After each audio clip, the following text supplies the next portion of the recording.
கர்த்தருடைய பரிசுத்தமுள்ள நாமத்திற்கு ஸ்தோத்திரம். இன்றைய நாளின் கர்த்தருடைய வார்த்தையாக எஸ்ஐயா தீர்க்க தரிசன புஸ்தகம் 42 அதிகாரம் 7வது வசனம். கர்த்தராகிய நான் நீதியின்படி உம்மை அழைத்து உம்முடைய கையை பிடித்து உம்மை தற்காத்து உம்மை ஜனத்திற்கு உடன்படிக்கையாகவும் ஜாதிகளுக்கு ஒளியாகவும் வைக்கிறேன்.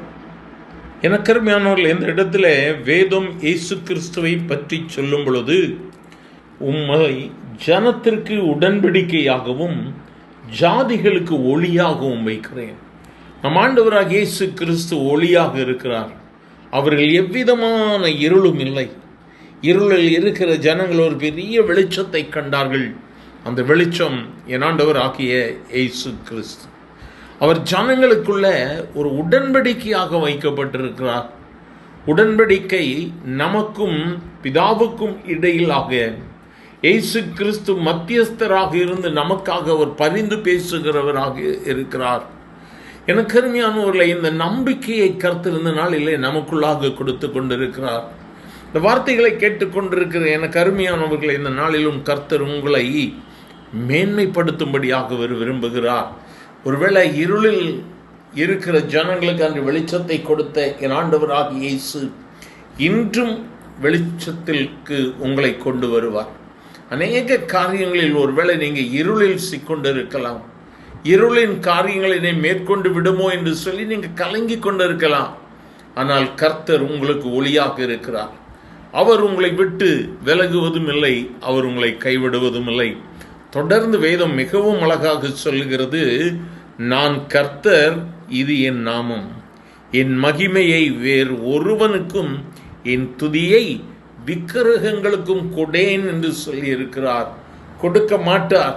கர்த்தருடைய பிள்ளைகளுக்கு தான் அதிகாரம், கர்த்தருடைய பிள்ளைகளுக்கு தான் விடுதலை.